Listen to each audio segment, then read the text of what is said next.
Always, annually, we are pleased to present our Meet the Candidates Night. If you are like most people, when election time rolls around, you probably have a million things on your plate, and voting is just one more item on that list. But voting is important, and you may not know much about these candidates running for office, or you may not even know who is running for office, but that's okay. That's why we are here tonight.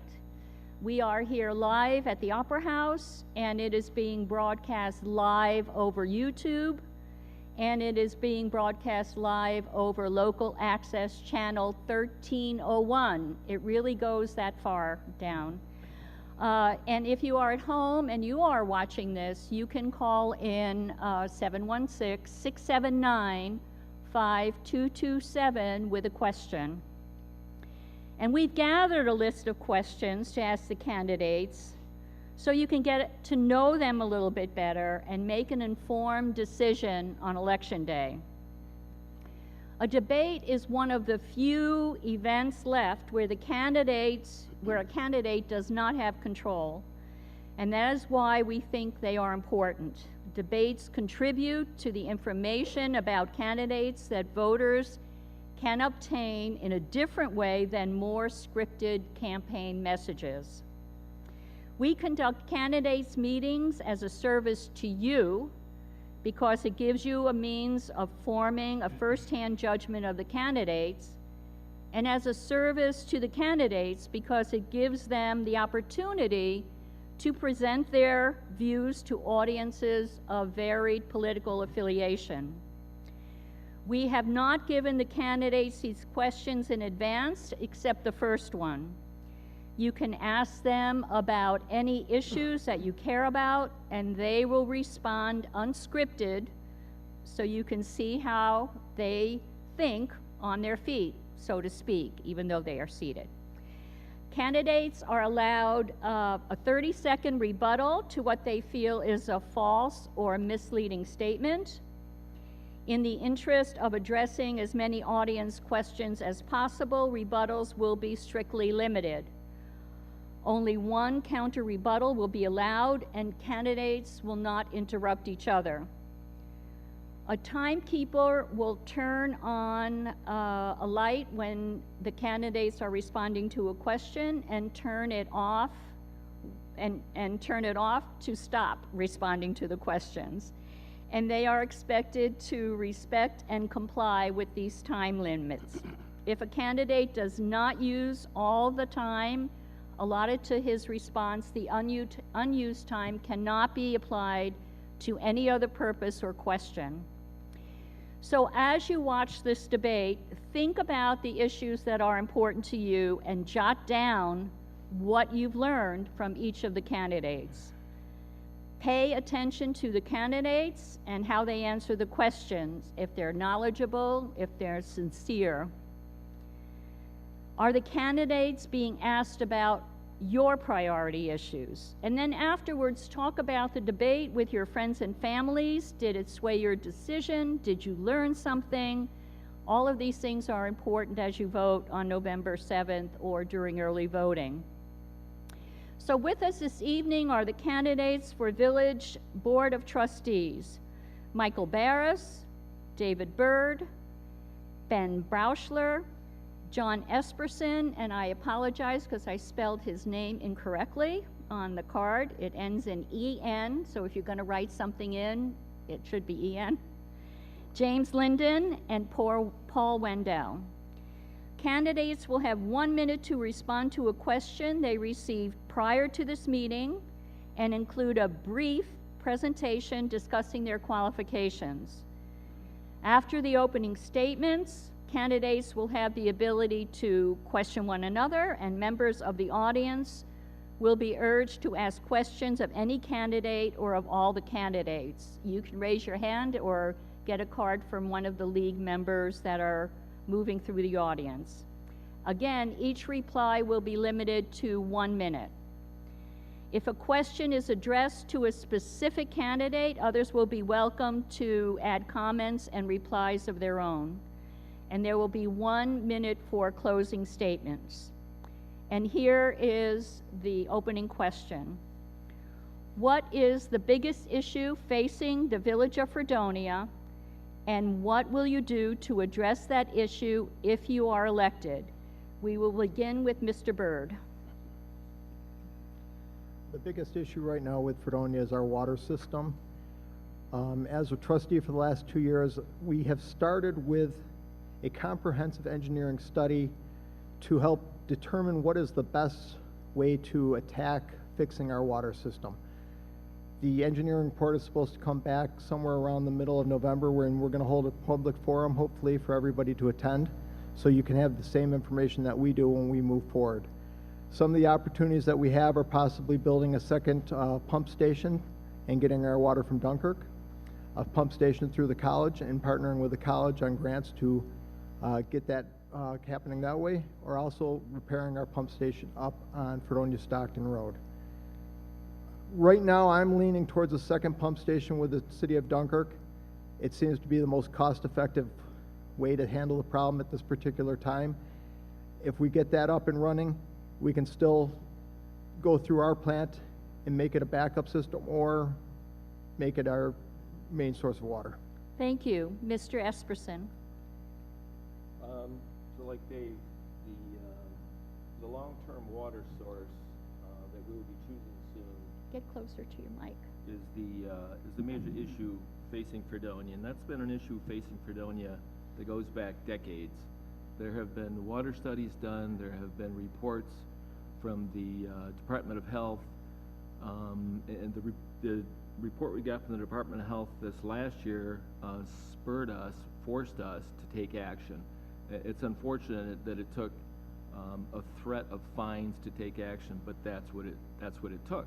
Now, these discrepancies didn't just show up this year. They have been on their reports for the last 10, 20 years. They were just ignored. Throughout the year, I've been pushing hard for the comprehensive water study, and I met a lot of resistance to ordering that. There were trustees that wanted to study only our current system.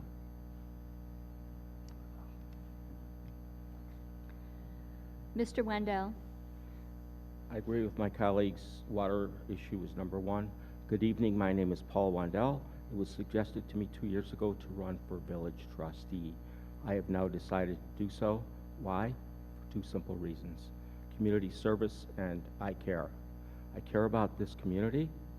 It's a great place to live. However, we are now facing significant issues, most importantly, water. I work professionally in Western New York as an engineer in industry with a primary focus on solving problems while thinking critically and analytically. These three attributes qualify me to be your village trustee. I plan to be part of the solution. I will collaborate with village governments, engineering consultants, and you, the public, to make the best decisions and action plans to defeat our water crisis and bring us forward to the needed solution. Also, I will endeavor to build a bridge with our college campus and work to secure funding for our needed infrastructure projects. I will bring a fresh voice to you and help to lead our community forward. Thank you. Mr. Lynden. I would like to thank the League of Women Voters for providing this event. I am James Lynden. Growing up in this area and then raising our family here, where I started my business in 1988, I have enjoyed the benefits of living here in Fredonia and recognize the needs. I have been involved with the village government for the past dozen years, first on the planning board and then elected to 2 terms as village trustee.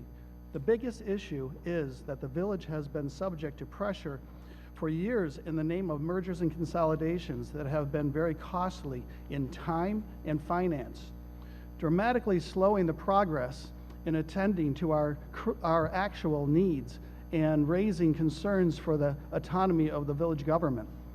In managing complexity of our village government, I will continue to diligently work to make the decisions having the most positive impact and safeguard our village.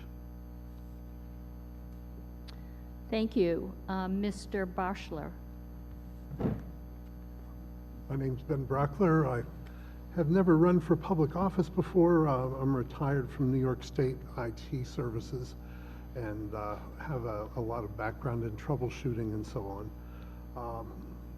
As far as our major problem, yeah, there's only one, and I'm sure you're all concerned about the feral sheep wandering the streets. No, probably the water. It's the water, I think. And we definitely have to move forward with that, get that taken care of. In a perfect world, I'd like to see a fully redundant system where we can either accept or provide water to Dunkirk, and we can rely upon our own water most of the time. So I'd like to see the dam rehabilitated so that we don't have that liability hanging over us, and get it in good shape so that's not an issue any further. That's pretty much. Thank you. Mr. Barrus. I'm Dr. Michael Barrus. I'm a retired medical school professor, and I'm very concerned about the water quality in the village of Fredonia. In 1999, the National Cancer Institute posted on its website an atlas of cancer mortality.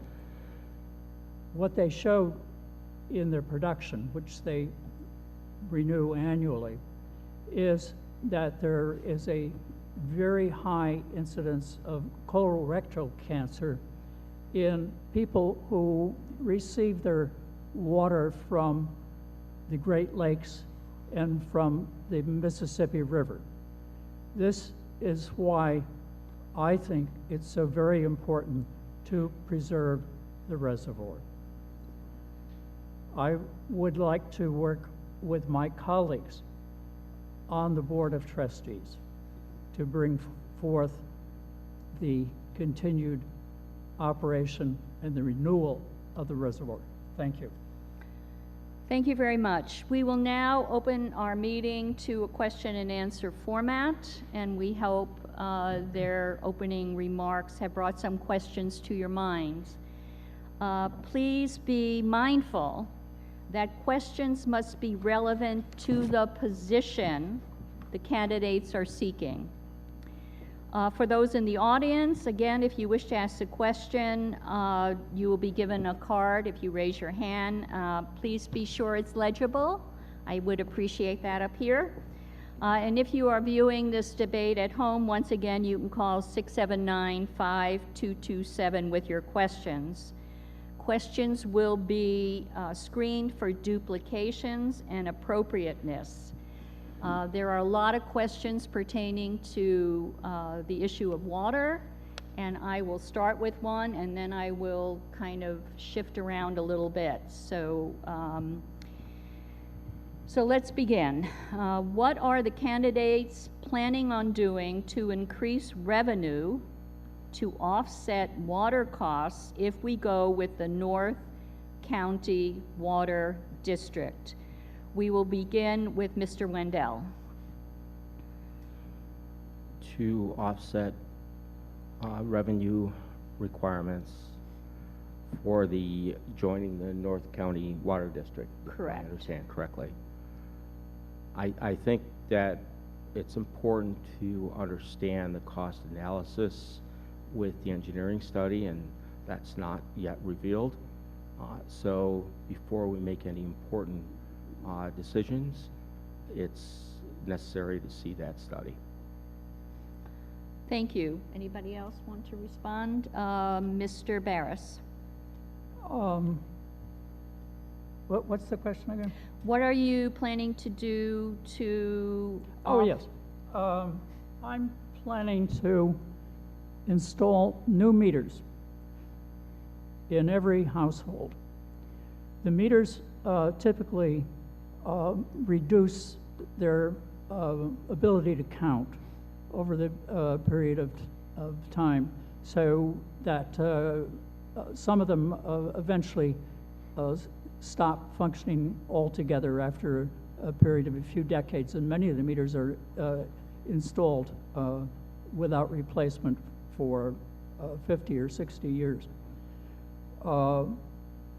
if the meters were reading accurately, this would produce more income. I mentioned this in a letter last winter, which I published in the Observer. Thank you. Thank you. Mr. Byrd. The North County Water District, first of all, would have to be hooked up to our system. It's a roundabout way to get our water. Quite frankly, without the feasibility study from the engineers, it doesn't make a whole lot of sense and to speculate what the cost of that would be. Our biggest problem right now with water revenues is that the previous boards hadn't raised revenues since 2015, 2016. This board did finally this last year in the budget raise water about 50 cents and sewer about 50 cents, but we're still actually selling our water and sewer for less than it costs us to produce it. We need to increase our revenues by actually billing for the amount that it costs us at least to produce it. And the previous board's contracts with the town of Pomfret woefully undercharge them for what they're getting as far as water. So we need to look at our billing and our costs on stuff and actually charge appropriately. Thank you. Mr. Lynden. If we go to buying our water from the North County Water District and we no longer have own the commodity of producing our own water, then we no longer have the ability to sell to outside of our district. So we lose profits, a tremendous amount of profits. Yes, some new meters would help within the village to cover some of those increased costs, but there'll be a tremendous amount of increase in cost if we go with the North County Water District. Currently there is a contract that has with Pomfret that has our costs extremely low. And I did not vote for that contract. I believe it was not a very good contract, but it still exists. We can't hear you if you're away from... I'm sorry, it still exists. The contract with the town of Pomfret needs to be adjusted. But as far as, like I said, if going with the North County Water District, there'd be a huge increase in cost. Mr. Espersen. So currently, the cost to produce water exceeds what we're selling it for, and there's many reasons for that. One is, and Dr. Barrus is correct, we do need new meters. Probably half of them are over 10 years old, and as he said, they tend to don't reflect the actual amount of water used. So when you hear reports that Fredonia is losing 50% of its water, that's not true. It's not lost, it's just unaccounted for. As far as no matter if we buy water from North County Water District or whether we buy it from Dunkirk, we will sell it. It's still a commodity that we're selling to our current customers. So that should, especially with new meters, we'll be able to add again to the reserve fund, which we unfortunately have been tapping into to balance the budget. There's also master meters in Pomfret that we believe need to be recalibrated, and that is supposed to be done shortly. Thank you very much. Mr. Brauchler? I would have to agree that meters need to be replaced, both residential and major meters, and maybe additional master meters added to our system. I can speak to my own experience. Our water meter was replaced when we replaced our water line to the street back in the mid-90s. So, that's, what, 25, 30 years? So that meter's been sitting there, and I'm sure it's not accurate any longer. And I think that is a major part of it right there. But we do have to at least recover our cost of production, whether we're purchasing the water or producing it ourselves. Okay.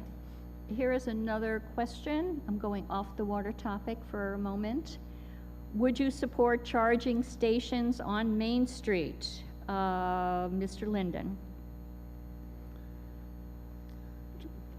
For charging stations for automobiles, I'm assuming that's what it is? Yeah. Well, Not for your phone. right on Main Street, I don't know if that would be appropriate right on Main Street, but it might be wise to encourage it in our municipal lots to have, be able to find a way for revenue building and support the green energy, or the people who decide they want to have electric vehicles. Mr. Barrus? I would support charging stations in the municipal lots. I note that there already is one in the property of the White Inn and also in the Walmart store. Thank you. Mr. Byrd?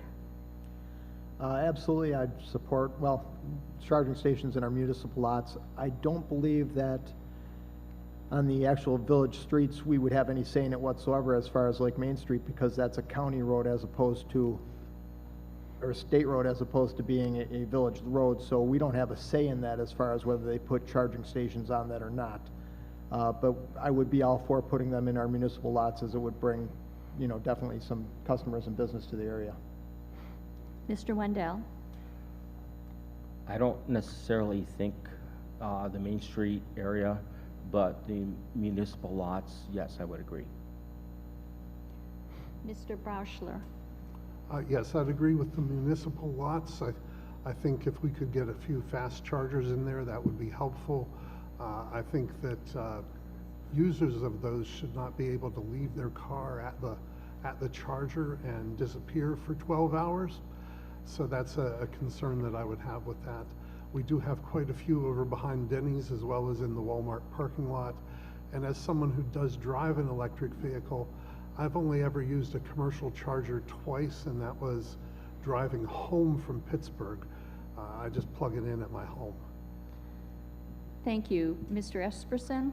I would not be in favor of putting them on Main Street. And as far as the municipal lot goes, if anybody's tried to find a parking spot back there, certain hours of the day, you're just not going to find a spot. There have to be better places in the village where we could set up charging stations that won't take up precious parking spots anyway. Thank you all. Next question. Remember, if you're watching this at home, you can call 679-5227. Next question is, what is your opinion of Dennis Rack's proposal to have the village board rezone the WCA home? Do you consider this, quote, spot zoning, unquote? We'll begin with Mr. Brauchler. Well, I think it absolutely is spot zoning. Is it still a good thing to do? Possibly. We would like to see the WCA home reused, and this is currently the only proposal on the table. So that's where we are. But I think that's something that needs to go before our zoning board first and then go to the village board. So I think that's where it should go and be assessed by the zoning board and then come to the village board for discussion. Mr. Lynden. This is clearly a question for our planning and zoning boards. It's inappropriate to go directly to the Board of Trustees on this question. It is a R1 district. I am, being that I was on the planning board for a number of years, I am familiar with our zoning and regulations and how they are so important to protect our neighborhoods, to keep a good value in our neighborhoods and safety in our neighborhoods. So I would believe that our planning and zoning department would recognize that and respond appropriately. Thank you. May I remind candidates to talk into their mic, get the mics a little closer. If you're not swallowing your mic, it's hard to hear. Mr. Byrd.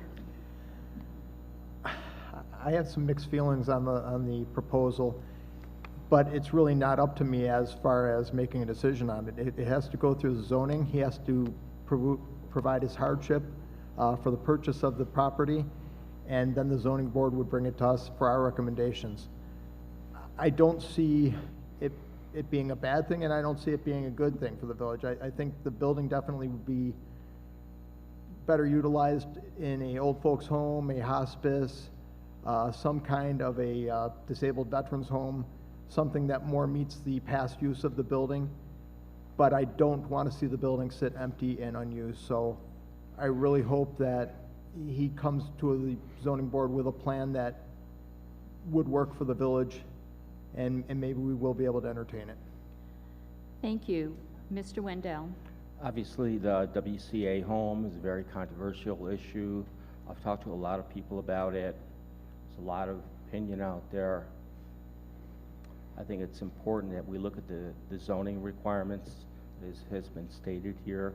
My personal thought on that is I would like to personally see a developer come in and possibly make it a bed and breakfast type facility or multi-use. But however it goes, I think it needs to be done properly and with the existing codes. Thank you. Mr. Barrus. The zoning board needs to opine first before the trustees can consider. Thank you. Mr. Espersen. I'm gonna follow the assumption that the zoning board has approved it and has sent it to us for our approval. And I probably have a different perspective because I spent a couple years on the board of the WCA home. And I know how hard those people work to make that a reality, to keep it functioning. Unfortunately, COVID shut it down. They have offered that to different entities, 4 or 5 different entities, and they've all turned it down. Social service entities, they turned it down because it wasn't going to work for them. If it came in front of us and with Mr. Rack's plan, I would approve it. There's a lot of fear out there based on non-information or just false lies. If you've ever had a chance to talk to Mr. Rack and understand his plan, then I think you would agree with me. And if that doesn't go through, I would encourage the WCA board to go for a mixed-use zoning. Our comprehensive plan instructed the village, and we're supposed to be following that comprehensive plan to create more mixed-use areas. So I think that's what I would recommend they do. Thank you very much. Another question for all the Oh, did I miss somebody? No, could I ask a question of? A rebuttal? Yes. Yes. Please. 30 seconds. Okay, Mr. Espersen, did you actually say that you believe that the zoning board had approved it? No. Oh, they would. Okay, if they approve it. Yeah. And you think that if they don't approve it, that if it comes before the board of trustees, that you would go against them and still try to approve it? No, I said if they'd approve it. But if they If don't? they don't approve it, I would follow their lead. You would follow their recommendations? Yes. Okay, I just want to make sure that was clear. Thank you. Okay, we continue on. This question is in 2 parts. How important do you feel festivals and special events are to the community at large? And if you feel they are important, how do you plan to be an active supporter of them in the future? We'll begin with Mr. Barrus. The Emperor Vespasian, in the first century of the Common Era, built the Colosseum in Rome. Subsequently, 250 Colosseums were built throughout the Roman Empire. The question here is whether municipal government should be responsible for the amusement and distraction of the population from pressing issues. I do not support distracting issues. Thank you. Mr. Byrd. I ran 2 years ago on basically rejuvenating, getting our Parks and Rec program going, our summer concert program going, and I am in full support of the festivals in Fredonia, the Farm Festival, our Wednesday night concerts. Anything that we can do to bring people to downtown Fredonia, the village, is a bonus for everybody. If we get people downtown, they come down, they have a drink, they watch a show, they may go out to dinner, they spend money in our area, and they tell their friends what a wonderful time they had and what a great town it is. If nobody's coming into our area, nobody's going to be able to say, hey, Fredonia is a great place. So we need to support the festivals, we need to support the farm festival, we need to support the Wednesday night concerts, and everything we do in the rec program, or else Fredonia is going to dry up and nobody's going to come to it. Thank you. Mr. Brauchler. I would agree with Trustee Byrd that the festivals are really a crucial part of our environment here. I enjoy going to the events they sponsor and have been a supporter of them for many years. And I absolutely think they need to continue and expand, and we have a lot of great events here that I believe really improve the character of our village. Thank you. There was a second part, and that was, if you feel they are important, how do you plan to be an active supporter of them in the future? Mr. Espersen. Saturday morning at 8:30, and if you'll remember, it was cold and rainy. I spent about 4 hours in the park helping Festivals Fredonia set up for the festival.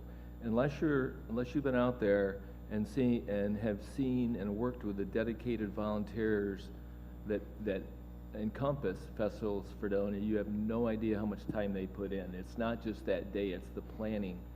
They planned these festivals for a year. I left at noon, my wife and I went to the concert. When we came out at 9:30, they were just getting ready to tear down. So they were there probably 12 hours in the rain, working hard. I've become the liaison to Festivals Fredonia. I go to their meetings.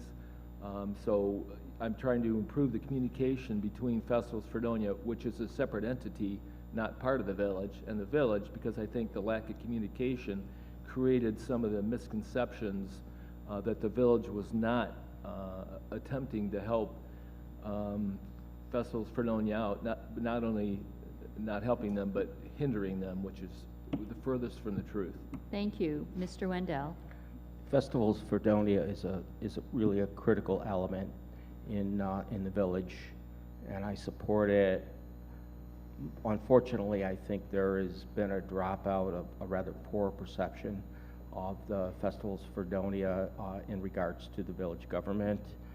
I've heard numerous concerns and complaints, which I have expressed to the village board. Not that the village board is ignoring that, but I think it stands for a lot of improvement. It's important that we work together to join the village government and the Festivals Fredonia organization, which is a separate entity, and make it work. Thank you all. There was another question just handed to me, which actually I didn't have a time. Oh, I'm chance sorry. To respond. Who did I miss? Nita. I'm sorry. Please. Okay. Mr. Lynden.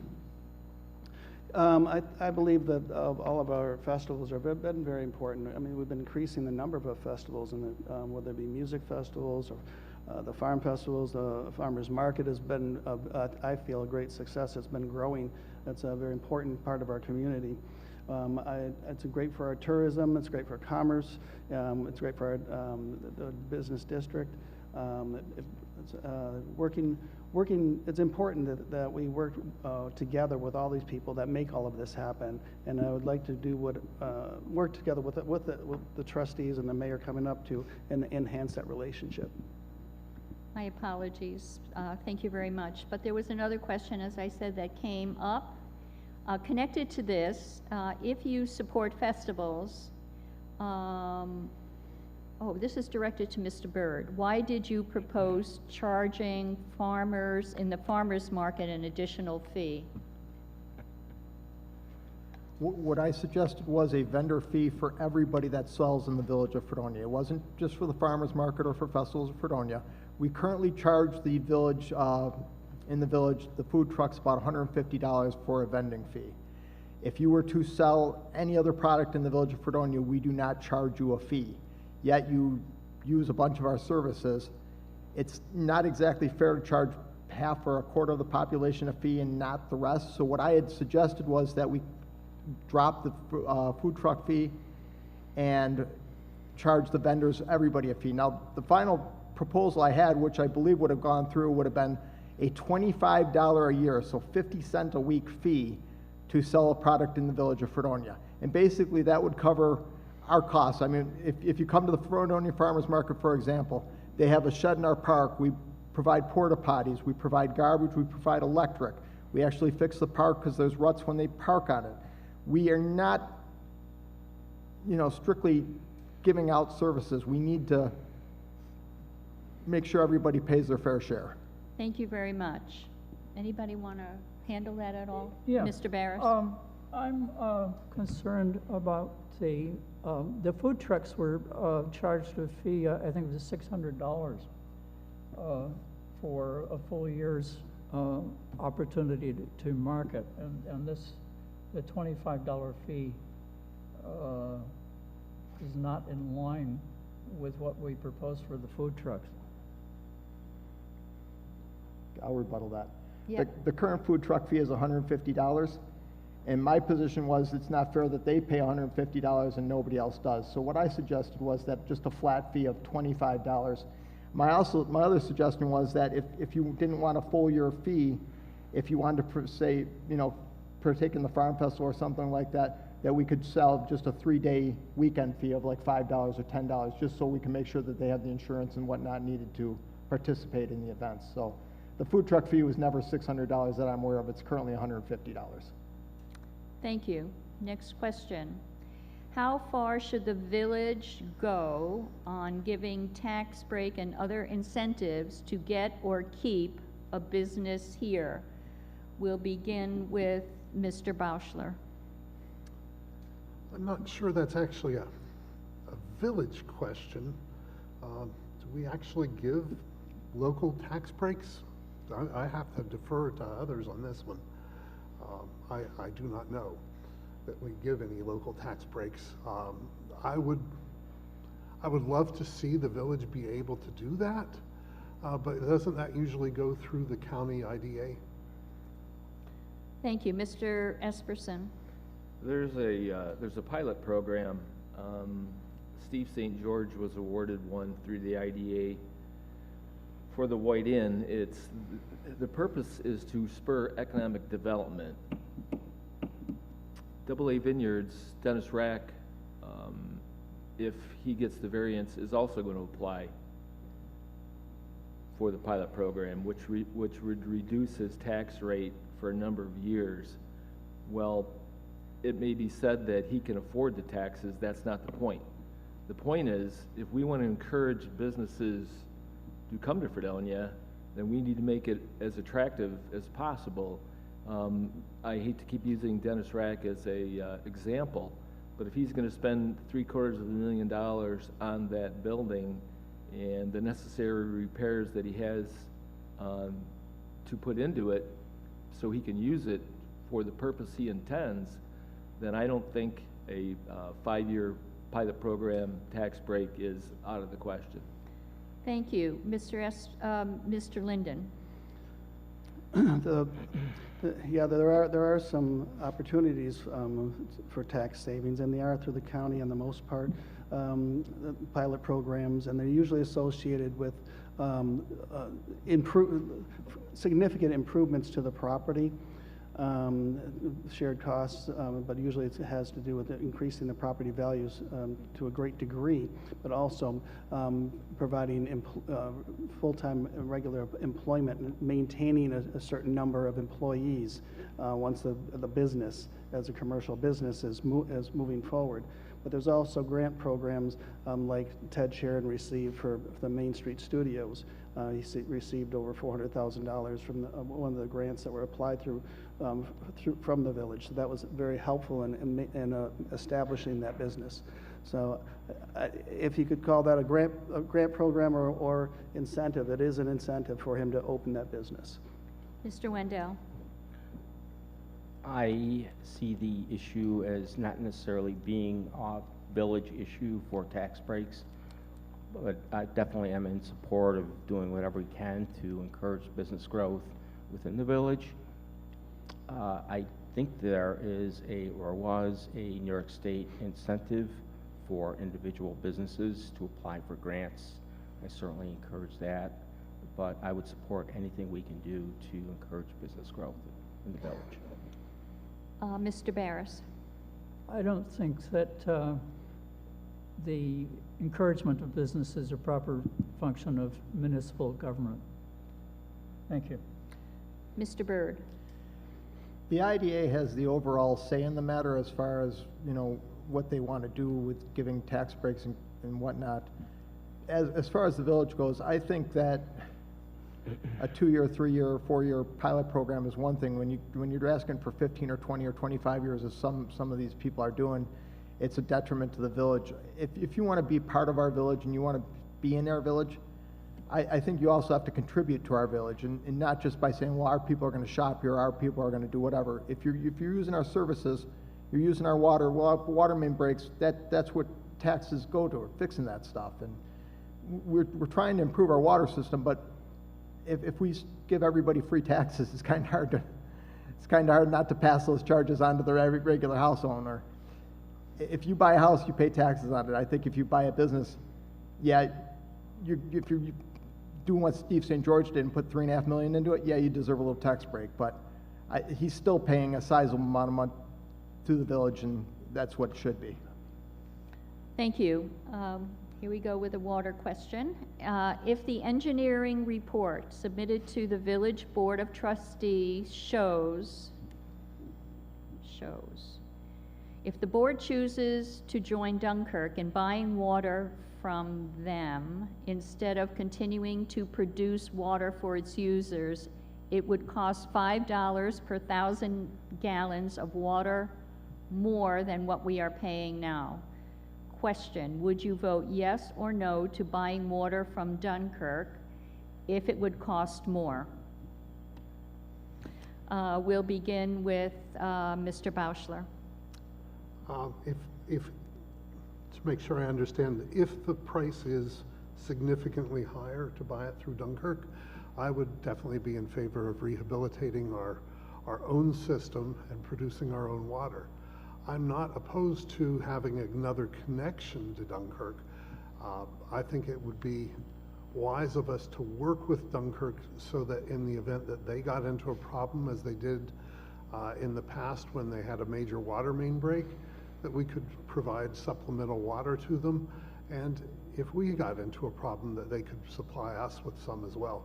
I think we can increase the amount of storage at our reservoir, and that we could potentially build a second storage tank up near the water treatment plant and have at least a week's worth of water backup in the event of a problem. Mr. Wandel. If the $5 increase is indeed accurate, then that is, I think, just part of the equation.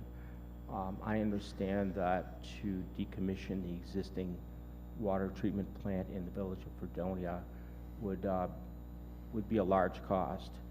So we have to look at the big picture here. Thank you. Mr. Barrus. The Great Lakes water is unhealthy. I do not approve of its introduction into the village of Fredonia's system. Thank you. Mr. Byrd. I, first of all, don't think that the increase is going to be anywhere near that amount of money, but I personally would like to see an interconnect, a second interconnect built with Dunkirk. They would be able to provide at that point then all of the water we would need, during the course of a day. But I definitely don't want to decommission our plant. I think we do need to rehabilitate our plant, make it safe, make it good, and especially if we're going to get the hospital, or for the college for that matter, they want a second redundant water supply. So it makes no sense to get rid of our reservoir, to get rid of our water system at this time. The water is safe, it's drinkable. There's some upgrades that need to be made, but we definitely can keep our plant operating and have a good backup system with Dunkirk if we do things right. Thank you. Mr. Lynden. Well, the question was if it was $5, I believe that actually the increase, I believe that the increase would actually end up being much more than that. So I would say no, I would not agree to it. I think that be foolish to go with something of much higher cost and shutting down our reservoir. Thank you, Mr. Espersen. Yeah, I think we need to keep in mind, and I have maintained for a long time that I will follow the advice of the experts that are currently conducting the study. Once the study is complete and we have a chance to review it, we're going to have to make a decision before the end of December because the health department has required that. Now, it's not a hard and fast decision that we make.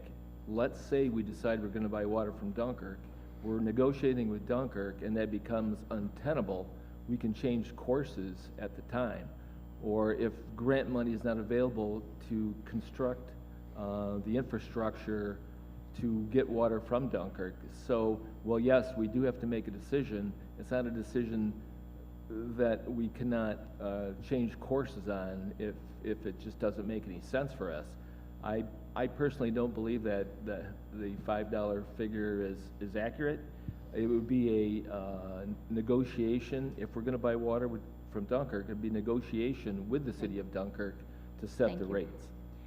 Another question related to this is, if elected, how will you respond to SUNY Fredonia's request to have water line brought on campus from Dunkirk? Mr. Lynden. I believe that would totally be inappropriate to go from Dunkirk directly to the university, not connect, even if it was to be allowed for some reason connected to Fredonia, it would have to be to one of our water mains, not to an individual person, corporation, or other entity. Home rule law actually provides for the autonomy of the village and allows us to, particularly because we own the water system, it protects us from outside sources to trying to take over what's within our boundaries. That is clear within the home rule law. So I would say no, it should not happen in that way. It would actually be much less expensive to actually, for safety reason, is to have actually extra water storage tanks. Mr. Wandel. I believe in the spirit of negotiation. I would like to work with the college campus actually in a multitude of ways, water being one of them. And I certainly think that given the challenge of where the campus draws its water from, we can look at that, given the fact that the village is in a situation right now where we have to make a decision. Thank you, Ms. Could I rebut? Pardon me? Could I rebut? You can. 30 seconds. I just wondered if you are aware of the law, if we lose revenues from the university, how much of an impact that would have on our water budget and our maintaining of our system within the village, because we have to maintain, we'll still have to maintain within our village, and the more money we lose, we can't then maintain our system. So are you aware of that? Well, I certainly am aware of the revenues and the impact of the revenues. We have to look at the large picture here. Thank you. Mr. Brauchler. I would probably not support SUNY going off on its own and hooking up a water line, even if there was some way they came up creatively that they could do that legally. I believe that if they do buy water from Dunkirk, they're buying it through the village. And, you know, why not just simply upgrade our water system to where we can supply their needs and install a redundant connection to Dunkirk so that in the event of a problem, we can just cut over. And then we'd have the best of both worlds. SUNY would be taken care of.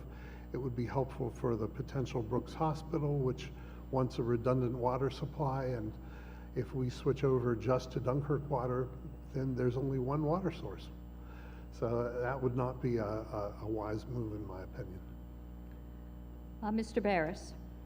I think that the college should have its own decisions about where they accept their water from. However, there is a problem with the water system being intertwined, the village's water system being intertwined with the village's, with the university system. It's my understanding that the village sends water through the university, and then it passes through on the far side of the campus to supply existing village customers. So that would require a new system of engineered operations. Thank Thank you. you. Mr. Byrd. I think the answer to the situation is a redundant water supply. If we have a redundant water supply, the college has no need for a direct line to the city of Dunkirk. So that's the answer, and that's the answer for the village.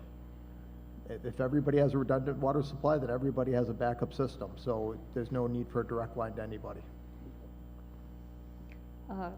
Mr. Espersen. I think the university made it pretty clear that they were looking at Dunkirk for a backup system. And I think we can all remember when there's a boil water order for weeks on end. I can understand the angst that some of the parents had when their students were telling their parents that we're getting 2 bottles of water a day. That's a problem. I believe clear heads will prevail, and if we negotiated fairly with the city and with the college, we can reach an agreement, some understanding that serves all our purposes. The college is having enough difficulty attracting and retaining students and staff. Adding potential water issues on their plate doesn't help that situation in the least. Thank you. I'd like to rebut. Yep. When a boil water issue happens, and it's in one system like the village system, or if it was the Dunkirk system, when a boil water issue happens because of, say, a water main breaks, and the whole system is affected. So you can't just turn off the valve at the university and then turn someone else's on, and now it's okay. There's the Department of Health requires you to sample throughout the entire village and get clear results for a certain number of tests. So would that be the answer? Thank you. Can I say something? Yes. Okay. 30-second rebuttal. I don't think we should underestimate how many times we have had boil order issues, and Dunkirk has as well.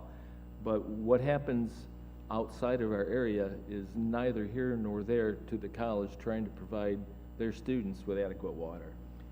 I'd like to add to this as well. With a redundant water system, yeah, we may have a boil water for a day or two, but at that point, the water test would come back clear. We wouldn't have a 2, 3, 4 week, 5 week problem, which we have had in the past. So, I mean, yeah, anybody is possible for a day or two, but we need to limit it to that. So a redundant water supply would solve that issue. Thank But you. Mr. Can Lynden. I make one more rebuttal? No, we're done. To a different person, though. Okay, 30 seconds. The volume of Now water was not an issue with the university.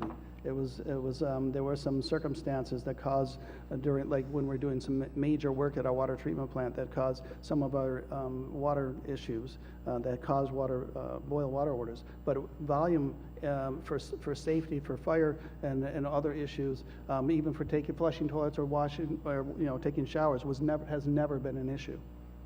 Thank you. There's a specific question for Mr. Lynden, which is how much do we make from selling our water excluding the town of Pomfret? And what are we doing otherwise to increase our tax base? That's specifically for you. Selling, excluding the town of Pomfret? Yeah. We don't make any additional revenue. That's out from outside the village. We cover our costs of operations with our charges within the village. And what was the second part of the question? what are we doing otherwise to increase our tax base? But I don't, Otherwise, to increase our taxes, I mean, there's two separate issues, was water and our general fund revenues. Clearly, doing everything we can to help the community increase their property values, increases the revenues without raising taxes. You know, the first 4 years of being on the village board, that I didn't I didn't approve any raises of taxes. We kept taxes the same. thank you. Different question. How would you promote the arts in the village? Mr. Wandel. Great question. I would look at what other villages are doing right.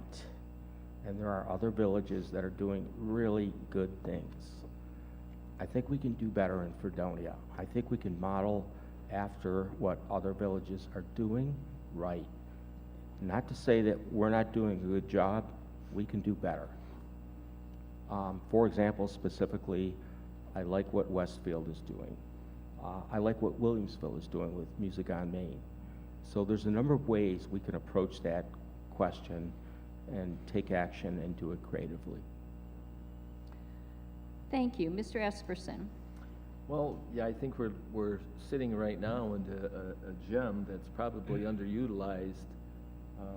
So I would encourage Mr. Davis to continue booking the quality acts that he's currently booking. You know, we don't have to look too far down the road to find a school of music. We need to encourage, I think, the music students to do more performances in the park, to have more performances off campus, and you know, I've done a lot of work with the students, trying to create a collaborative effort with them. I haven't spoken with the music department yet, but that is on my radar. Thank you. Mr. Byrd. I think we do a lot of things right with the arts. First of all, I mean, we have the art trail, we have the concerts here in the park, concerts here in the Opera House. We have a lot of stuff that's available for people to go see on a daily basis. I mean, if we're lacking anything, it would maybe mean murals on some of the side of the buildings. You know, stuff like that. That's just more creative on the outside stuff. But I mean, we've entertained and have allowed like a piano from the college be put down there and into the park. I really think we've done a fairly decent job of making this community available to the arts. Thank you. Mr. Brauchler. I'd agree we've done a lot to make the community available, but I think we can do more. I'd like to see us work with Dunkirk to cross-promote, do events that complement each other, and perhaps draw people to go back and forth up and down Central Avenue. One event here in the city, one event here in the village on the same day, so people travel back and forth and see both of our communities. We have a lot of private organizations that do a lot to promote the arts here. I understand there's a new theater, which I haven't had a chance to attend yet, but I plan to. There are many wonderful events here in this building that are fantastic, and of course the college is a tremendous resource for this as well. So I think there's more that we can do, but I think we're doing pretty well. Thank you. Mr. Barrus. I commission artworks from artists in the community, and I fund this work with my own private funds. Thank you. Mr. Lynden.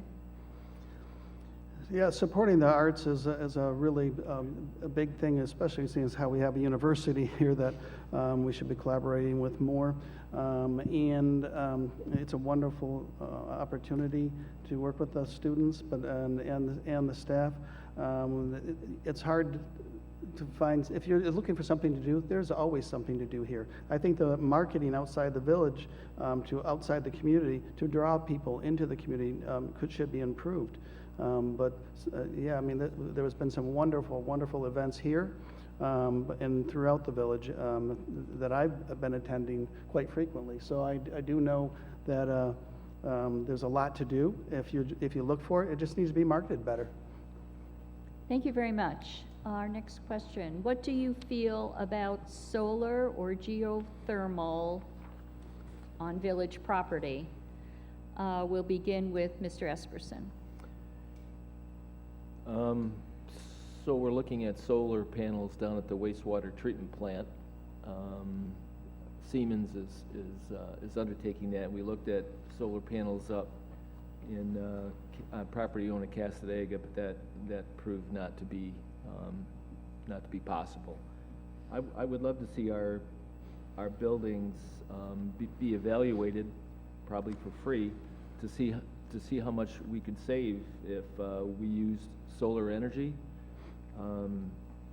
So because we do own a lot of property, the village does own a lot of property, so there are more opportunities available for that. Thank you. Mr. Barrus? I support renewable energy exercises. So I see a difficulty with phasing out the existing fossil fuel energy while the renewable energy resources are constructed. Thank you. Thank you. Mr. Wandel? I think it's important to look at the costs, and specifically, I mean, the ROI, the return on investment. So if you're going to endeavor in a major solar or wind project, you need to know up front what the cost is going to be and what the expected revenues are going to be for that project.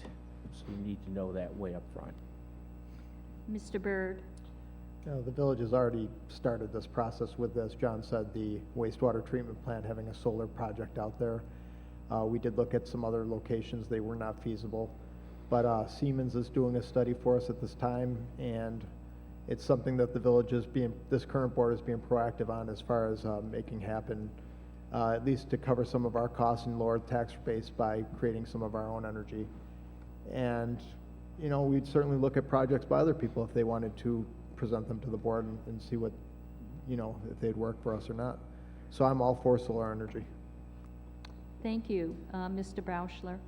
I absolutely support the use of solar and geothermal where it is feasible and economically viable. And I think that not just should we review it every so often, well, we should review it every so often, not simply once and say, okay, it wasn't feasible. The solar panels of today are a far cry from the solar panels of 20 years ago. They are much, much more efficient and produce a lot more power. And I think that's something we have to keep in mind. The technology is improving. I have a friend who's used geothermal to heat his house. He did not have a house that would normally qualify for geothermal. What he did was he got a bigger geothermal system that was intended for a larger structure, and it was able to keep up with his heating needs and still cost him a small fortune less than his former heat method, which was fuel oil. So it is doable, but it needs to be evaluated and use it where we can. Mr. Lynden? Yeah, at the wastewater treatment plant, it was I who, through my research of village-owned lands, I realized that this piece of land was available. It was not being used. There's a sizable piece of property right on this property that the village already owns. And I presented that information to Siemens, and they were encouraged, and they did some research, and they are on track right now. It should the solar field should be built next summer, they anticipate, and the cost savings will be about $25,000 to $35,000 a year for the next 20 to 25 years. Thank you. Thank you. Our next question, should Brooks Hospital build in Fredonia or stay in Dunkirk refurbishing the existing site? We'll begin with Mr. Brauchler. I spent some time at Brooks last year, And I would have to say, I fully support moving the hospital, rebuilding, and demolishing the existing facility. I don't see anything good out of trying to save the building that is currently there, and I don't see any real possibility of reuse. I think they're going to have to take that site down to a field and then find a way to use it again. That's where I am on it. I don't have a problem with the site that's been selected. I think that will work just fine, especially if they're able to put an ambulance entrance off of 60, which I guess has been talked about. So I think that is a very good idea. Mr. Barrus. I support the construction of Brooks Memorial Hospital in Fredonia. In my previous term, in 2018 through 2019, we had extensive discussions with the engineers of Brooks Memorial Hospital. And we had serious input into the consideration of a design that would be appropriate for the site on the former grape experimental station. Thank you. Thank you. Mr. Wandel. I think it makes sense to convert from an older facility, older technology existing on Central Ave in Dunkirk, and looking at the structure to be replaced and situated in the village of Fredonia. It would offer a lot of benefits. I think it would be a higher tech facility. It would be more outpatient driven, which is where most hospitals are headed in the, today.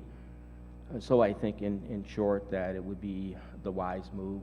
However, I think the primary, one of the major concerns is offering water, redundant water supply to the hospital.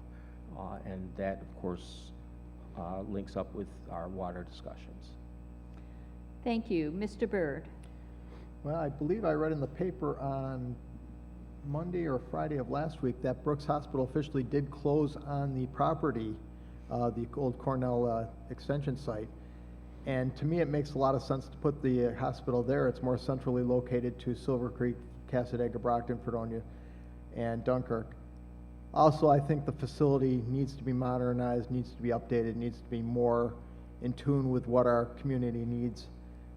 Brooks Hospital for years has been a great asset to the area, but it's an antiquated building. It needs to be updated, it needs to be moved into the century, and the current location doesn't allow that. So I'm really looking forward to having a new hospital built into the area, and I'm looking forward to doing everything I can to promote that happening. Mr. Lynden. Yeah, this was another site that, because I was on the planning board, I did know through the research when I know that they were having issues with where the sites that they were originally looking at, that I took that information. I knew that it, from my research, found that it met the needs of what the hospital was looking for. And I presented it to the mayor at the time, and Mayor Landis, and she presented that information to the hospital board. Eventually came to the realization that it was a wonderful site and it has now been purchased. And if this would be the old hospital is becoming quite obsolete. It's becoming outdated. This would definitely be a regional benefit in Fredonia. Thank you. Mr. Espersen. Yeah, I would love to see the hospital built on the site across from the high school, but I don't want to let good get in the way of, or perfect get in the way of good. We need a hospital in northern Chautauqua County, and if issues arise and it cannot be at that site, it definitely has to be somewhere in northern Chautauqua County. So I am not going to, I wouldn't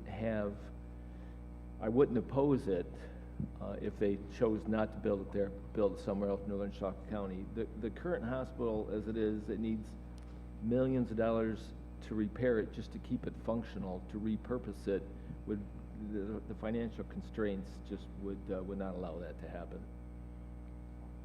Thank you very much. How do the candidates feel about about the previous, wait, this doesn't make sense to me. How do the trustees feel about previously eliminating the position for administrator? And do you think it would be a good idea to bring one back? We'll begin with Mr. Espersen.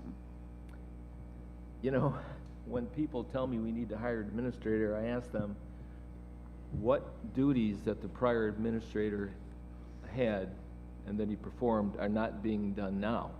They're being performed by the clerk and the treasurer, who has taken over HR duties and fiscal duties, and they're doing the job wonderfully.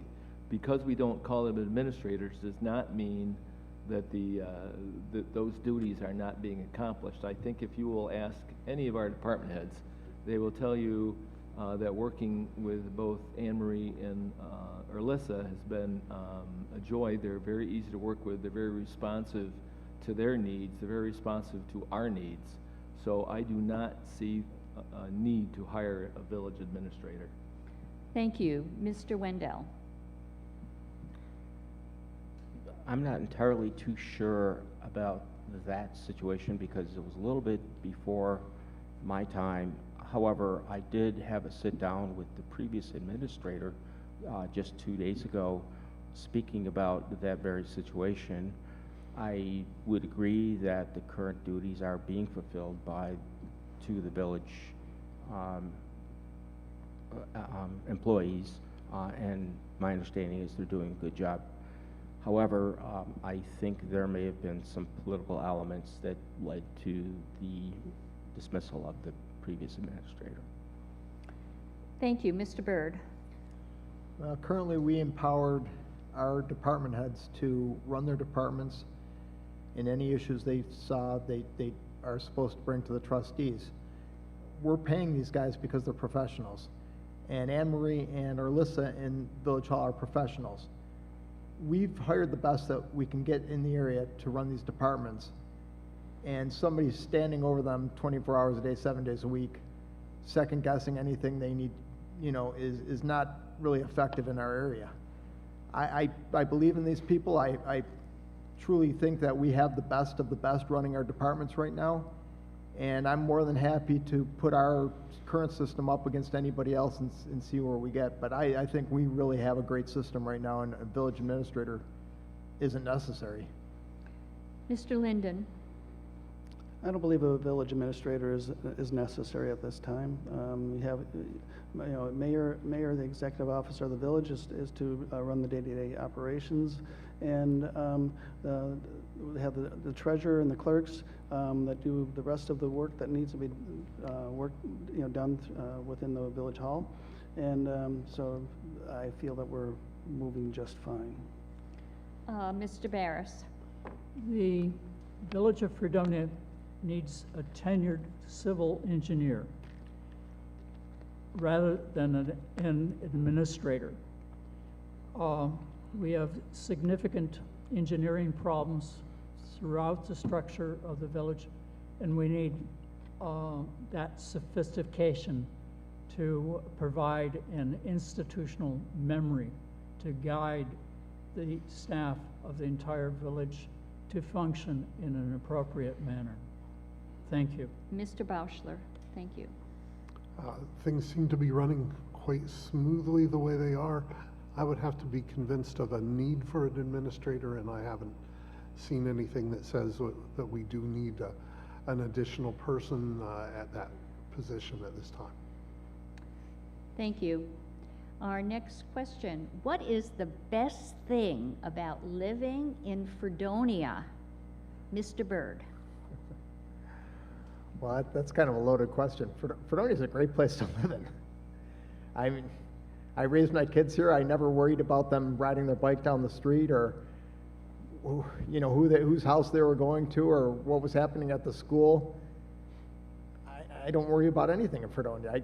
Half my people in town don't lock their doors.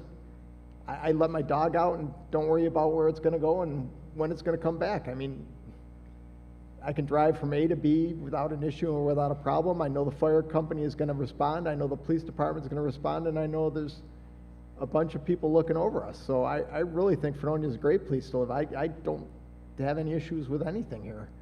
Mr. Barrus? My family came to Fredonia in 1804, and I'm descended from several different lines of the family who came all at different times. I returned to Fredonia 20 years ago to pursue a project in molecular genetics using the genealogical records of my family.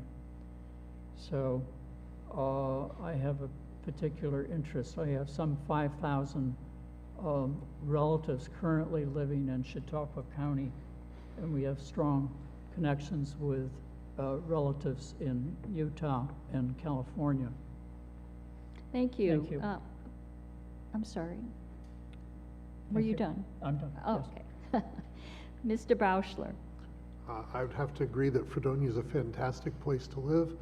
I raised my children here. My wife and I picked this place to live when we were looking to relocate, and we've been here for over 30 years now, and we love it. So I can't say anything bad about the village. It's all good. It's an excellent place to live. Mr. Lynden? Yeah, Fredonia has been a wonderful place. I mean, between the school system and the access to higher education, the safety of our community, we have a wonderful police department, we have a great fire department. I think overall it's a great place to live. As I mentioned before, there seems to be plenty of opportunity. The one thing we do have to watch out for is I put the possibility of losing a hospital is at the highest importance. We have to have one here for the North County, and it has been determined that it should be in Fredonia. That they have the plans all set, but it needs to happen. Thank you. Thank you. Mr. Espersen?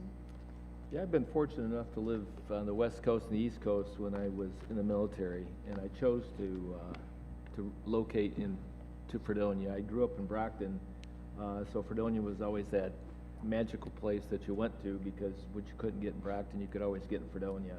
And nothing that I need, want, or desire I cannot find in Fredonia. My wife has been here longer than I have. We have access to entertainment at the college. We have access to wonderful friends. We have probably the best fire and police department, or one of the best in the county. I feel safe. I never feel my life is in danger. It's a wonderful place to grow up, and people that come here from out of the area agree. I have friends that live in California, but they summer here because you can't beat it. Thank you. Mr. Wandel? I agree with the comment about maintaining the hospital here, critical. If it's lost, then you're talking 45 to Jamestown, 60 to Buffalo, 60 to Erie. I have a Buffalo background, and since moving here to Fredonia, a small town, you have that small town feel, small town culture. You've got the college campus here, a lot of activities. Really nice. I love the geographic area. I love Chautauqua County. There's a lot of just beautiful things here. People are very friendly. It's a safe area, and go Fredonia. Thank you. Having said that, here's our next question. It seems everywhere police and fire are busier and busier. If elected, how will you ensure we have the resources to handle this increased need? We'll begin with Mr. Espersen. Well, yeah. Unfortunately, we all know why there's an increase in police and fire activity. Fentanyl has invaded our streets, and they're creating a dangerous situation for our police officers.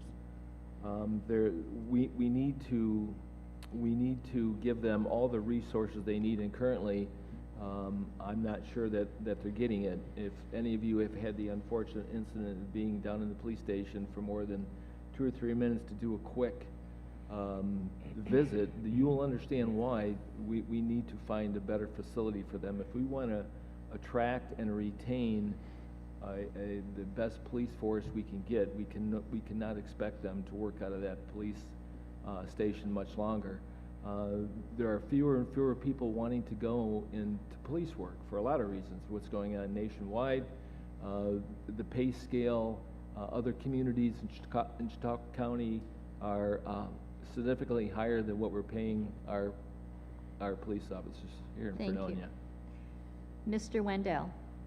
I agree that we need to have a common police facility to make it more cost-effective and efficient. And I also believe that we need to, regarding the drug issue, prevention, we need to implement programs maybe that are already implemented by the county level and bring them closer to home here in Fredonia. Thank you. Mr. Lynden. Yeah, the question was how to cover the cost to provide that. Part of the police and fire are part of our general fund. So really, the only way you're going to do increase revenues is actually going to be increasing property taxes. That's the only way you're going to get that the funding for the. Yes, we do need a new police facility. That has been on the agenda for quite some time. And I hope that we could eventually provide that. We did do a lot of work to the fire department. They are pretty well supplied with the equipment that they need. There's some new equipment that has been ordered. The envelope of the department has been fully renovated since I've been on the board, and I did vote for that.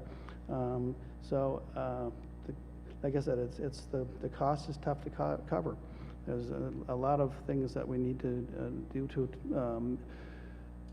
try to get the. Thank you. Well, I'm going to end right there. Yeah. Mr. Brauchler.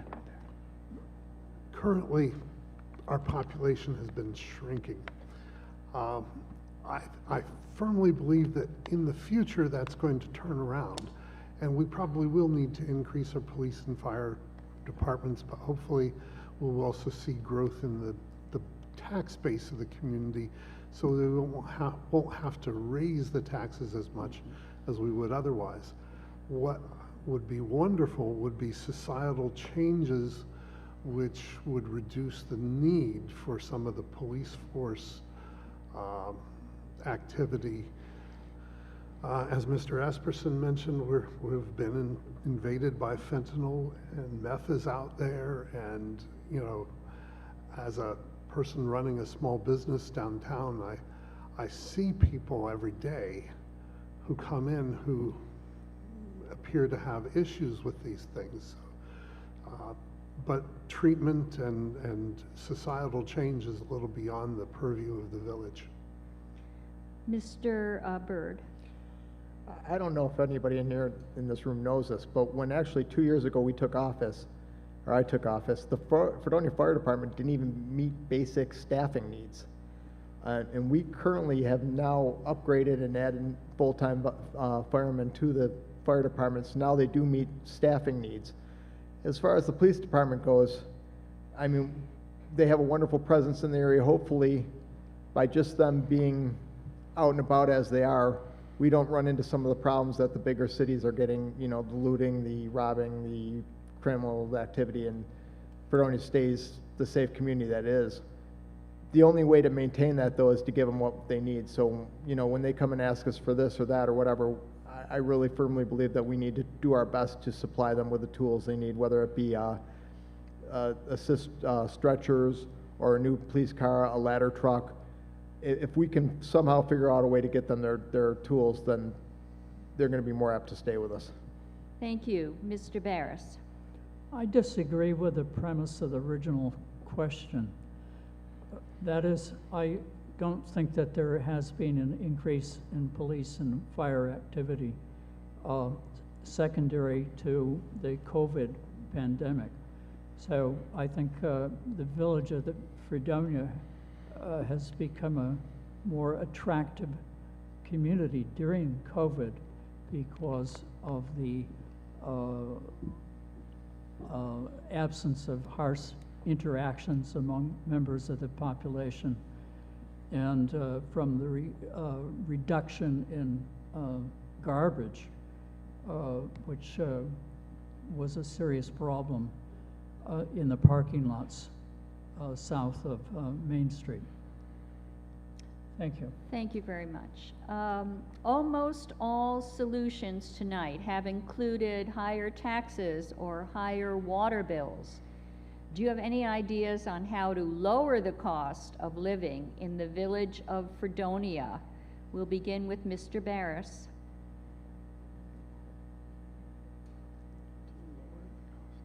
I'm not enthusiastic about lowering the cost of business. I think we have a serious need to renovate our infrastructure. It has been crumbling for 100 years after the creation in the 100 years of the 19th century. So when we have this renovation, which implies great investment, then we can look forward to reduced costs eventually. Thank you. Thank you. Mr. Byrd. The biggest problem we have in Fredonia is the fact that over the last several administrations, they haven't done even minor raises in tax rates, water rates, sewer rates, and now that infrastructure is all way in demand of repairs.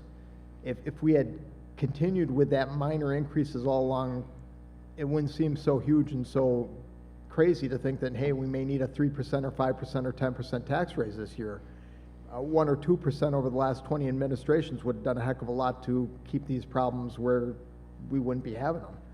So I have no way, shape, or form think that we can lower taxes. Or I think we need to make sure that everybody is paying their fair share, and that everybody understands that if you want clean water, if you want fire service, if you want police officers, you got to pay for them. I mean, we have one of the lowest housing costs in the country. We got to have some benefit to the village. Thank you. Mr. Wandel. I think this circles back to the water issue, that the village has a responsibility to provide clean and safe, reliable water. Why would a business want to locate here if that's not available? And so that's critical. So I think that if we can creatively think of ways that we can attract businesses here, and of course provide good, clean, safe, reliable water, then we're on the right track. So working to provide the clean water and incentives for businesses to want to be here would raise the tax revenue for the village. Thank you. Mr. Lynden. Maintenance of our infrastructure is a necessary cost, and of course inflation has pushed everything way up, as we all know. Lowering the cost, I don't know how that's quite going to be possible with all that in mind. Although we do have currently we're supposed to have revenues from outside sales of our water and sewer district. Matter of fact, New York State recommends that you have a reasonable rate of return on your sales outside of the village for both of those. The contracts that are currently with them are inadequate, and they do need to be renewed to increase those returns. Thank you. Mr. Espersen. Paul was exactly right. The only way you're ever going to lower taxes is having more taxed entities. You know, I spent a lot of time in Village Hall, and I've never seen anybody skipping in excited about paying taxes. Nobody wants to pay taxes. I don't want to pay taxes, but it's a necessary evil if we want the services that are provided. If you want your roads plowed and salted and the lawns cut and the recreational facilities being taken care of and programs being offered, none of that is free. We all pay more for gas. We all pay more for anything that you want, and prices that the village is paying are going exactly the same direction that prices we're paying as individuals and families. And we need to keep up with that, with those costs, to provide the services that we have to provide. Thank you. Mr. Brauchler. The trend in everything is upward. And as Mr. Espersen said, the last thing we can do is to improve the tax base by getting more people to come and invest in the village. To do that, let's fix the water, let's keep our streets up, let's keep our sidewalks in good repair, but that's not going to be cheap, and it'll never be cheaper than it is today. Today is the cheapest price we can ever pay, and if we wait 5 years to do something, it's going to cost more. Thank you. What would you do to reduce the number of vacant buildings and well, there aren't building lots, but vacant buildings in downtown Fredonia? Mr. Espersen. Well, I think what we have to do is make it more of an attractive place for people to open a business. The businesses, the vacant storefronts now are going to stay vacant until we make Fredonia a destination spot for businesses to open, provide them adequate water, adequate services, you know. And I'm just as mystified as anybody else why there are so many vacant storefronts, and it seems like Trustee Lynden and I go to ribbon cutting ceremonies every other week. Unfortunately, some of those businesses don't stay. So we need to empower them, whether it's tax breaks or whatever, need to empower them and incentivize them to stay in the village. Mr. Brauchler. I would agree we need to incentivize businesses to stay here. I've seen a lot of businesses come and go, including in the building where I rent space. What I believe I've seen is people who they jump in and they start a business, but they really don't know what they're doing. They don't have a plan. And I think it would be good for us to partner with maybe JCC, SUNY, and ask them to provide educational opportunities to our small business owners or people who want to be small business owners. I think if they have a clearer plan going forward, they're more likely to be successful and long-lasting inhabitants of our storefronts. Mr. Wandel. I'm about sharing resources, and I think that if the village of Fredonia can or would collaborate with, say, the county of Chautauqua to attract businesses, then I think we can make an effort to market this area and build it up. Thank you. Mr. Barrus.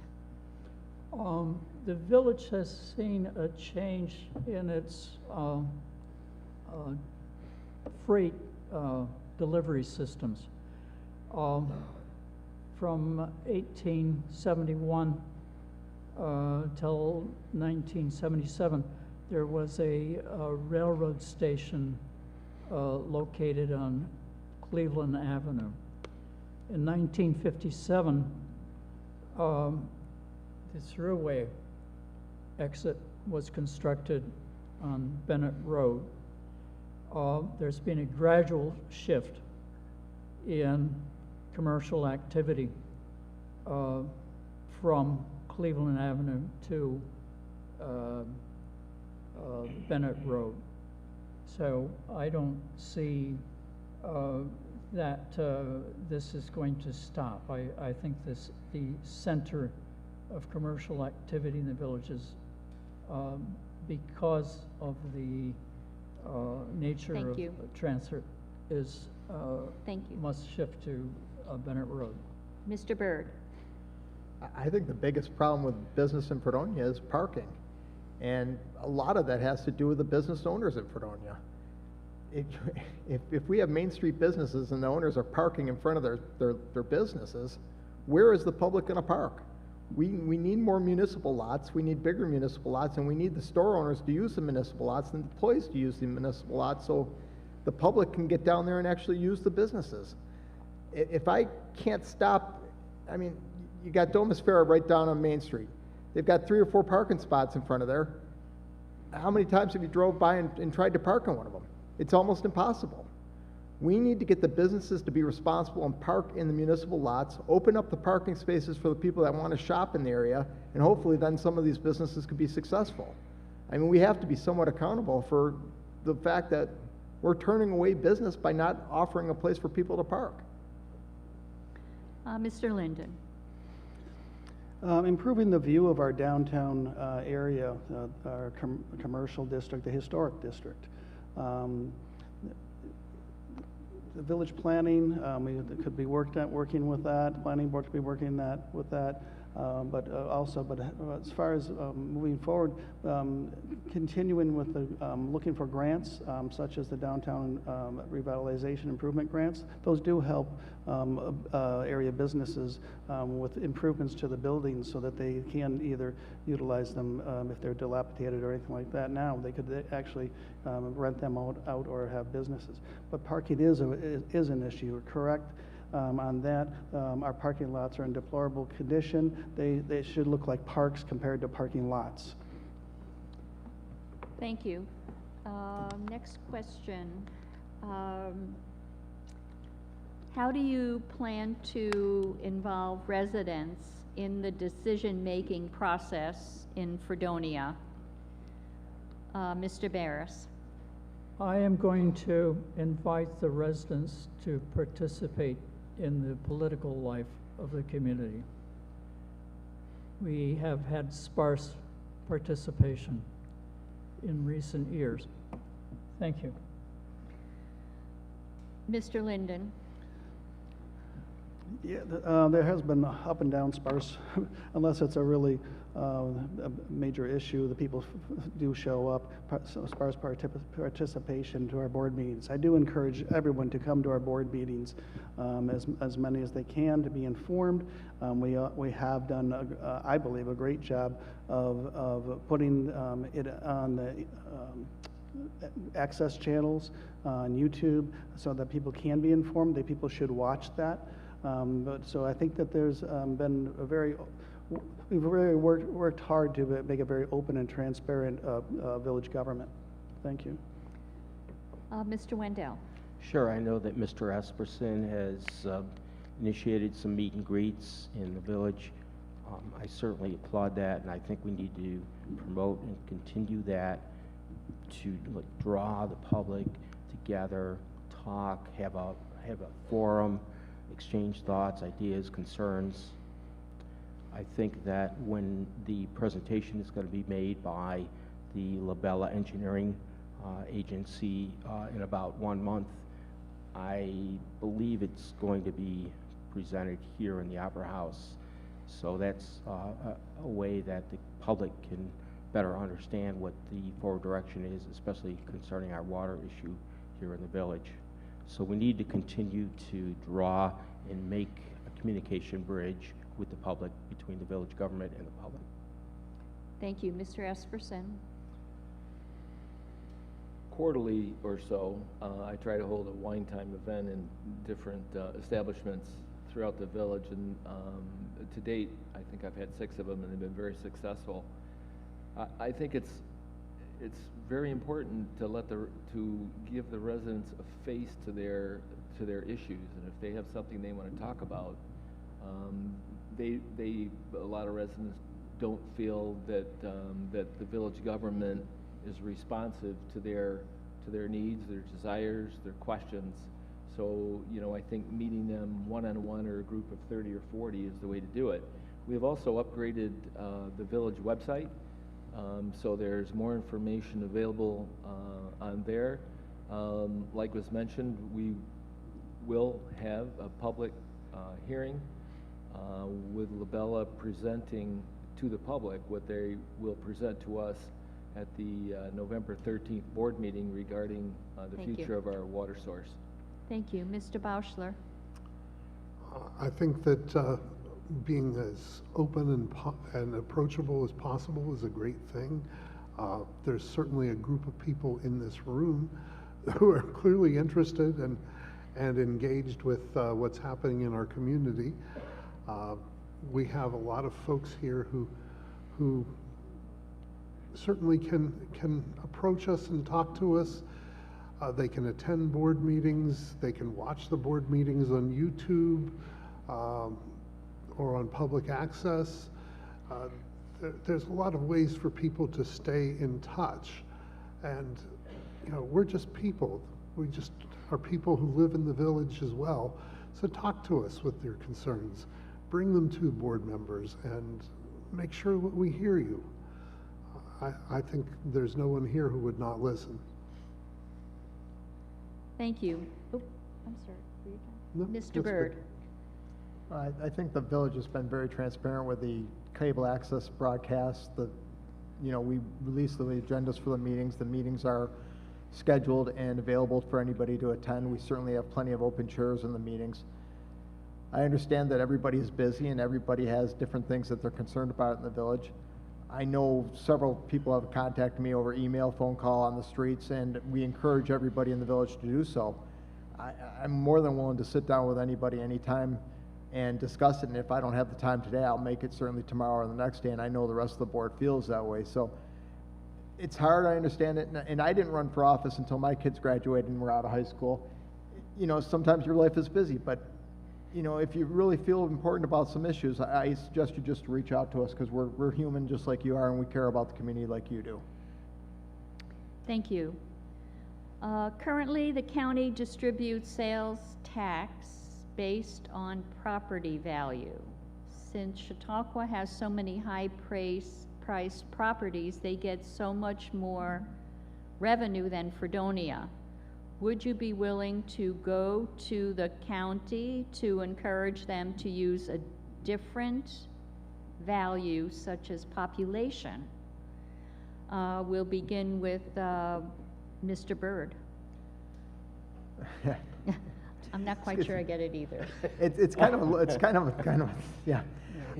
I mean, personally, I'm interested in looking at, the city of Dunkirk, because they're a city, qualifies for a lot of grants, a lot of opportunities that we don't because we're a village. Should we be looking at possibly combining governments with the town of Pomfret? Should we be looking at maybe creating a second city of, in our own area? There's definitely different venues and avenues that we need to follow and look into that make us more attractive and available to get this money. Right now, I think the government wants to see consolidation of services. So if we can somewhat do that, maybe then we will qualify and we'll get, if we're a bigger area, we might be able to qualify for a lot more than we do right now. Mr. Wandel.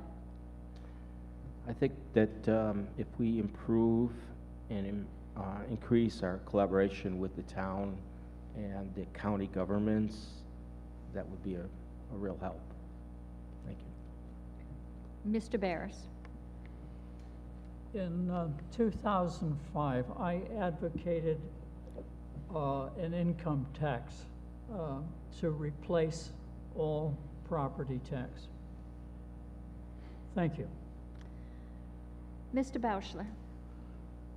It's an interesting question, and I certainly would be willing to ask the county to consider reallocating the way they distribute the sales tax. I think that would be a wonderful thing if they would do that. I don't hold out a lot of hope that that's going to happen, but I absolutely would support doing that.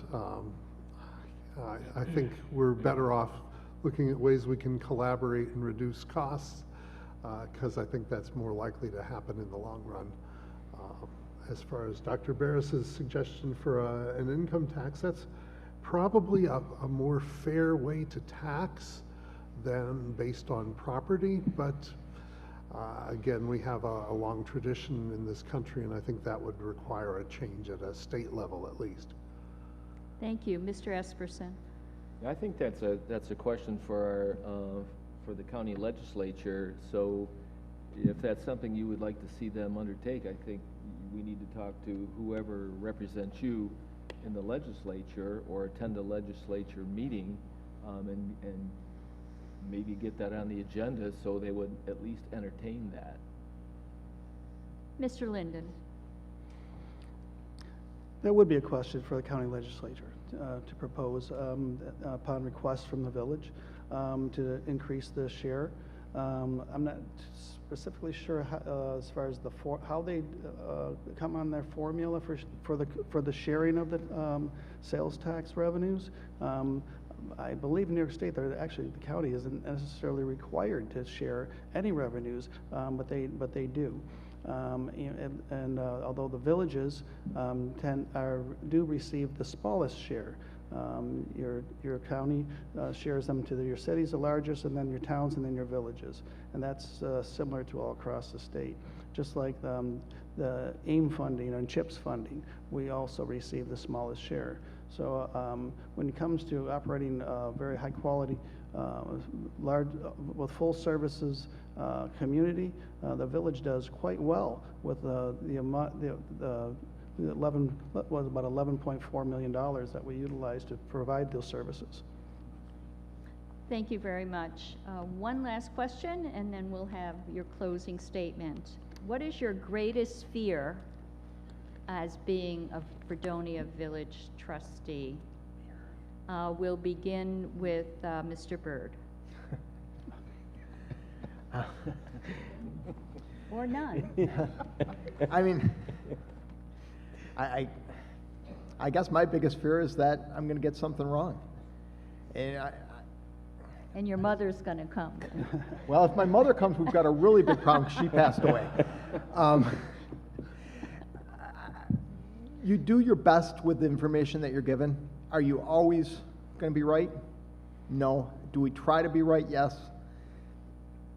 Does a lot of things we say get misconstrued? I guess my biggest fear is that the Observer is going to keep reporting wrong what we're trying to get across as being right. I mean, it's not a hard question, really. It's just a matter of. Okay. All right. Mr. Espersen.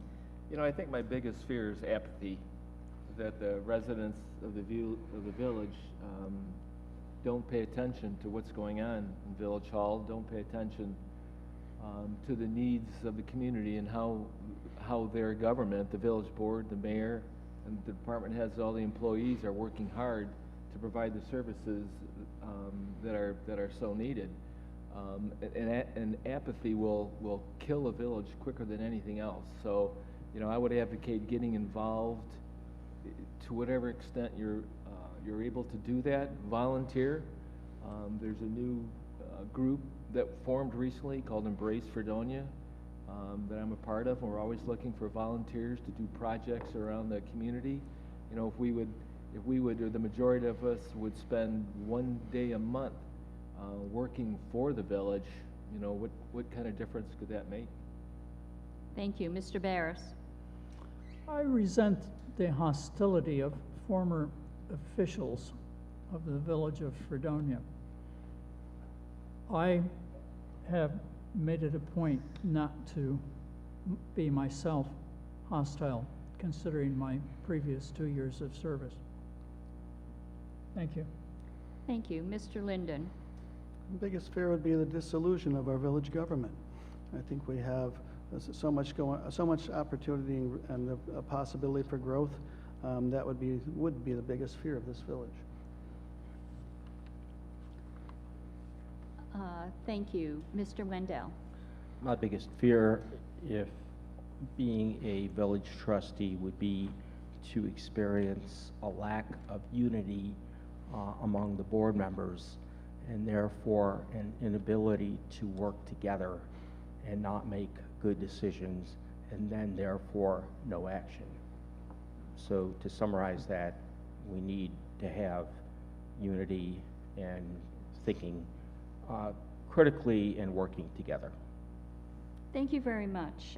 We'll allow 1 minute for a concluding statement in the same order of opening statements. So we will begin with Mr. Byrd. First of all, I want to thank the League of Women's Voters for holding the debate, and I want to thank everybody for attending. Quite frankly, nobody up here really has to do this, I don't think. I think we're all doing it because we love Fredonia and we want to make a difference. personally, I think I tried to figure it out once, and it works out to be about $2.12 an hour, you know, the pay rate for the headache that we're given. But it's not about the money, it's not about the time that we give, it's not about anything other than the fact that we love the village, that we want to see it succeed, that we want to see it get better. You know, the things that I'm passionate about, I think I've improved, and the things that I've involved with the village, I think I've done a good job with. And I really hope that over the next 4 years, I can continue to see the progress that the village is making. Thank you very much. Mr. Espersen. Yeah, I would like to thank the League of Women Voters for providing this opportunity, and it's great to see as many people showed up as have showed up. The next year is going to be critical for the village. There are some big decisions that are going to have to be made. If anybody tells you right now that they know the answer to the water source question, they're not being honest with you. No one knows the answer. The answer is being formulated as we speak and will be presented to us. So I would encourage everyone to come to the meeting November 13th, and then the follow-up public forum that will be happening. I'm bringing a resolution at the next board meeting to make that happen sometime in December. You know, I'm really proud of the collaboration I've set up with the college, giving the students in quite a few different studies opportunities for hands-on experience throughout the village. So it has helped the students, it has helped the staff at the college, and it's especially helped the village. We were working off old water maps for 100-year-old water maps for a long time, and they are GIS mapping our water system. Thank you. Thank you. Mr. Wandel. Thank you. I prepared a closing statement. Yogi Berra, the great New York Yankees coach, once stated, "When you come to a fork in the road, take it." Our Fredonia is at that fork right now, and we must take it. Water that is safe, reliable, and clean is our top priority.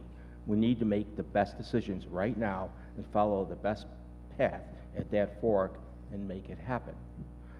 Our future for this village is now. With effective leadership, collaboration, compromise, and a unified voice, we can all gain great results. We can achieve this goal one way. We must overcome politics, stale thinking, and indecisiveness. We are at a critical juncture in this village's history since incorporation in 1829. Let's go forward with a new, fresh attitude, because bad decisions, constraints of the past won't hold us down. We are Fredonia strong. In my engineering career, I've worked hard in industry, manufacturing, and national defense. I worked on cross-functional teams with specific timelines, milestone goals, and project accountability. This is what I bring to the village government. We can do it for Fredonia together. We are Fredonia strong. Thank you. Mr. Brauchler. Thank you. I'd like to thank the league and all the people who attended tonight. I really appreciate your presence here, and I know that there always have been and always will be a group of people who are concerned with the village and involved in what's happening here. I've seen you at meetings like this for many years. I've attended many of them with you, and I appreciate your involvement and concern for our village. I really don't have much more to say other than let's see how things go with the water study. I'll be watching, and I hope you'll all be watching too. I'll be at the meetings, and I hope we can move forward with that and finally put that to bed, get our infrastructure on track, and move forward with the things that we need to do to keep the village strong. Mr. Barrus. I, Michael Barrus, famous as a master writer, successful, honored, self-discipline, my strength, routine, the order of my days, imagination, servant of my will, my mind beats on. Thank you. We covered probably over 24 I didn't, questions. you missed me I'm again. sorry. I'm sorry. I had That's you okay. at it. That's quite okay. I'm so sorry. Well, in conclusion, my vision is to preserve and strengthen Fredonia's foundation and bolster its economy for a healthy and beautiful, better quality of life. I want to thank the people here who attended. Again, thank the League of Women Voters. I am James Lynden. I am asking for your vote. Thank you. Sorry about that. That's quite all right. I checked you off before you were checked off. We have covered over 20 questions, probably around 22 questions. So I thank the audience. I thank my guests. Voting is an essential step in democracy, and of course, when we exercise our choices for elective office, we affirm our faith in that process. So we urge all of you in the audience and at home to take the next step and demonstrate that democracy is alive and well in Chautauqua County and New York State. I want to thank all of you for being here. A lot of candidates do not want to be in this position. I thank you all for joining us. I want to thank Pat Curell, who organized this, organizes all our debates, with Tina Rauza, Mary and Jack Croxton, who are handling the timekeeping, Susan Westling handling the questions, Chip Wiewald, who is local access coordinator, and Rick Davis and his team for the use of this facility. And any donations for the Opera House can be left on the table in the back. Early voting is from October 28th to November 5th. November 6th, there's no early voting, but go to your poll site on November 7th. And remember, if you go to any day in early voting, we don't want to see you again. There are 4 sites: Board of Elections, Jackson Center, Chautauqua Mall, Chautauqua County Fairgrounds. The polls will be open from 6 a.m. to 9 p.m. Thank you all for staying here. Thank you all for making this happen. Good night.